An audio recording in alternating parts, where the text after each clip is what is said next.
एक माइक जो है ले।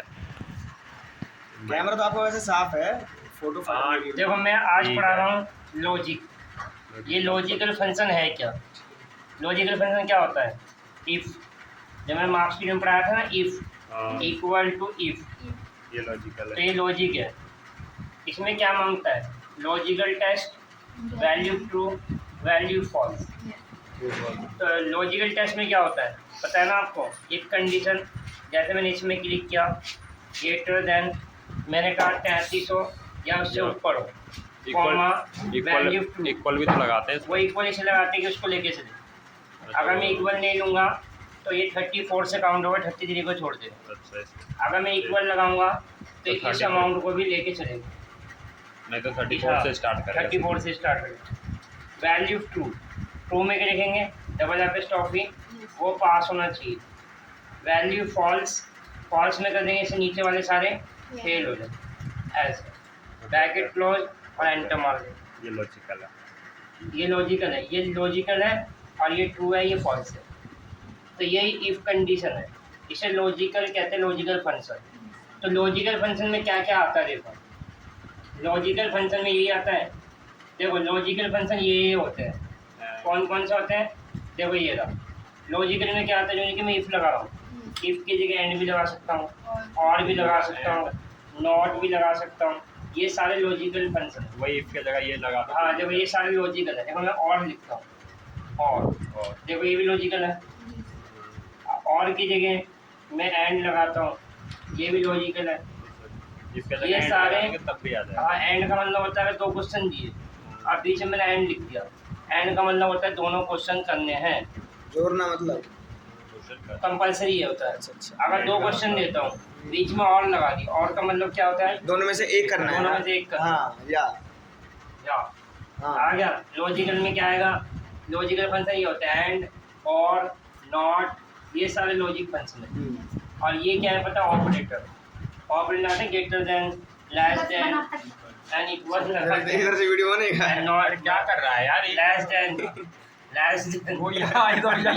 अब जब ये सारे क्या है? ये सारे ऑपरेटर हैं। Greater than, less than, equal, ये सारे ऑपरेटर है। तो हम पहले चलते हैं नॉर्मल इफ में। ये सारा ये पढ़ाया मैंने, जो नहीं कि मैं इफ लगाऊं। इफ की जगह एक फंक्शन और आया है, ये आया है नेक्स्ट इफ। ये किसमें मिलेगा पता है? ये इसमें मिलेगा जो आपका MS ऑफिस लेटेस्ट होगा ना, उसमें होगा 19 में। एक इफ्स आया है, एक ये आया है, ये वाला भी आया है एक फंक्शन।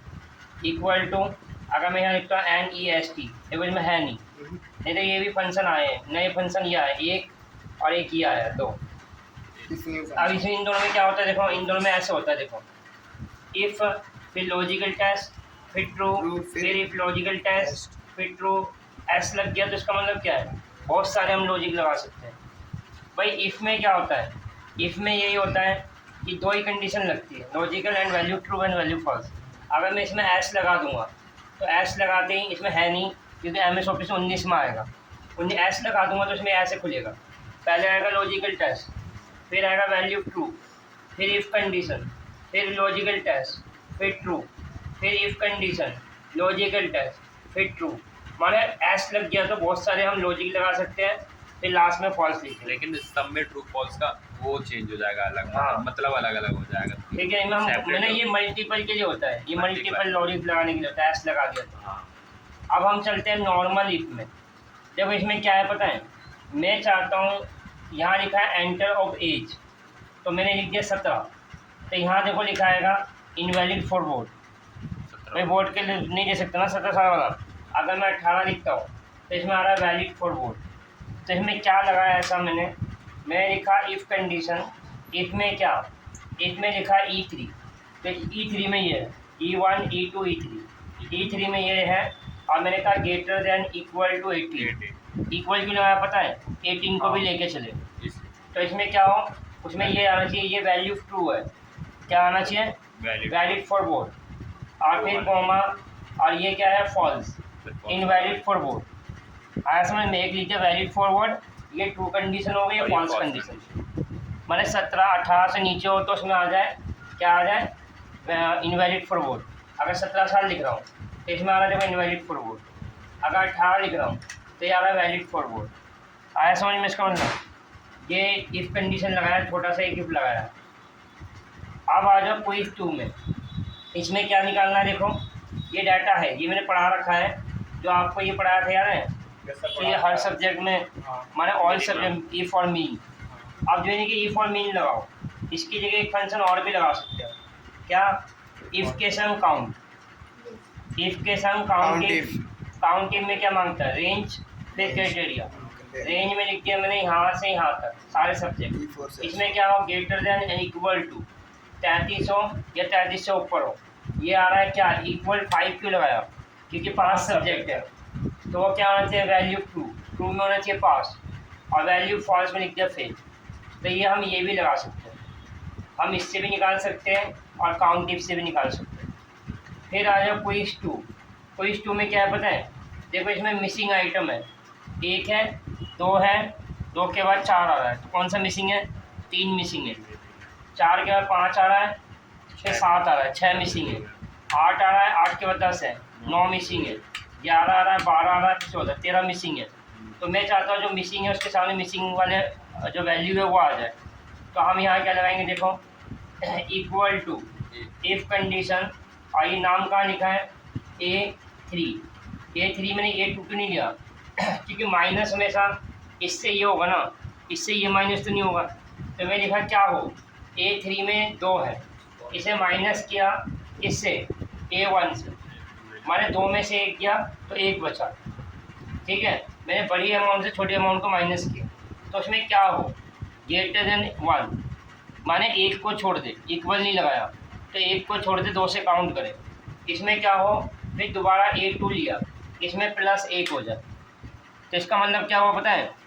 2 में से 1 किया तो 1 बचा, फिर उसमें 1 में 1 प्लस हो जाए तो 2 हो जाएगा, 2। और ये बीच में अगर ब्लैंक हो तो ब्लैंक छोड़ दे। तो इससे क्या होगा? जैसे ये दे नहीं रखा, अब मैंने यहाँ लगाया, सेलेक्ट किया और इसे कंट्रोल D करूँगा, तो जिसके सामने जो मिसिंग होगा वो आ जाएगा। आगे कि नहीं आ गया? देखो 2 के सामने 3 मिसिंग है, आ गया। फिर 6 मिसिंग है, इसके बीच में आ गया। 9 मिसिंग है, आ गया। इसके लिए 13 मिसिंग है, 16 मिसिंग है, 18 मिसिंग है, आ गया। अब आ जाओ क्विज 3। क्विज 3 में क्या है पता है? ये आपके पास डाटा है, कोई नाम है एम्प्लॉई के, मैं चाहता हूँ ए वाले जितने भी नाम हैं वो ए वाले कॉलम में आ जाए, इसमें जितने बी वाले नाम होंगे वो बी वाले कॉलम में आ जाए, जितने सी वाले नाम होंगे वो सी वाले कॉलम में आ जाए, और जितने डी वाले होंगे वो डी वाले कॉलम में आ जाए। समझ में आ रहा है? और जितने भी ई वाले नाम होंगे वो ई वाले कॉलम में आ जाए। तो यहाँ लगाया क्या? देखो यहाँ लिखा equal to if condition, if में लगाया फंक्शन लेफ्ट, लेफ्ट माने ये, राइट माने ये। मैंने लेफ्ट किया, लेफ्ट में क्या हो? A2, तो A2 में क्या ये, इसको कितनी बार फ्रीज किया? 3 बार। 3 बार फ्रीज करते हैं कॉलम के लिए। ये मैं लिखा (1), ठीक है। 1 क्या करा मैं? लेफ्ट से ओनली एक करेक्टर चाहिए, जैसे A B, एक करेक्टर चाहिए लेफ्ट से। क्या हो? इक्वल टू B1, तो B1 में क्या है? ये है A, इसमें क्लिक किया, इसको फ्रीज कितनी बार किया? 2 बार।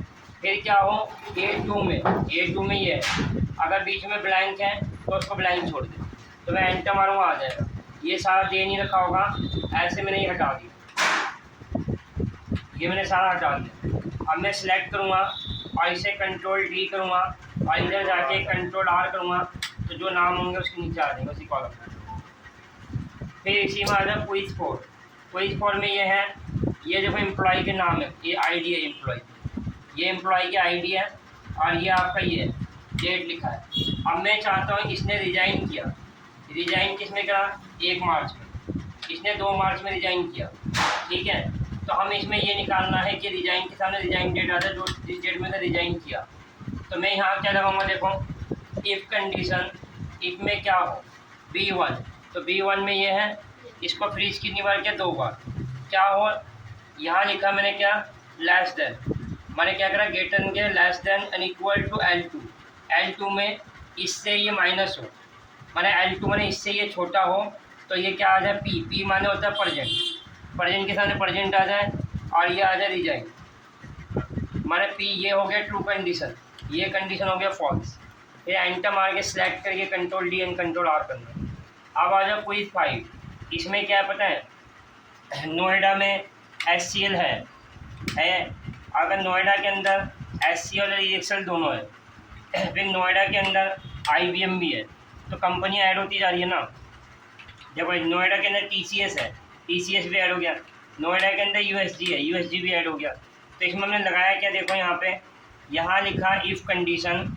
इफ़ में क्या, A1, तो A1 में क्या है, ये नोएडा, ठीक है। इसमें क्या करा, नॉट इक्वल टू हो किसके, A2 के। तो A2 में क्या है, नोएडा, इसके नॉट इक्वल टू हो क्या हो, B2, तो B2 में क्या है, SCL। फिर इसमें क्या हो, कॉमा C1, तो C1 में क्या है, आउटपुट। ये चाहिए मुझे क्या, ये वाला चाहिए आउटपुट C1 में। एंड अगर बीच में क्या, कॉमा, ये कॉमा लगाते हैं सेपरेटर के लिए। फिर एंड B2, तो B2 में क्या है, SCL।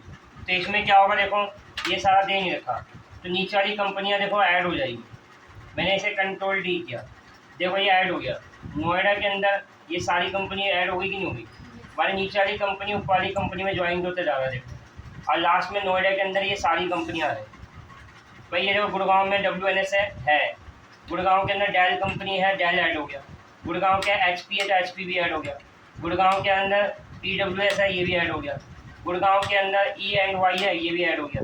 तो इस ऊपर वाली कंपनी में ऐड हो रहा है कि नहीं हो रहा, माने सारी कंपनी है। गुड़गांव के अंदर ये सारी कंपनियां हैं, गाजियाबाद के अंदर ये सारी कंपनियां हैं।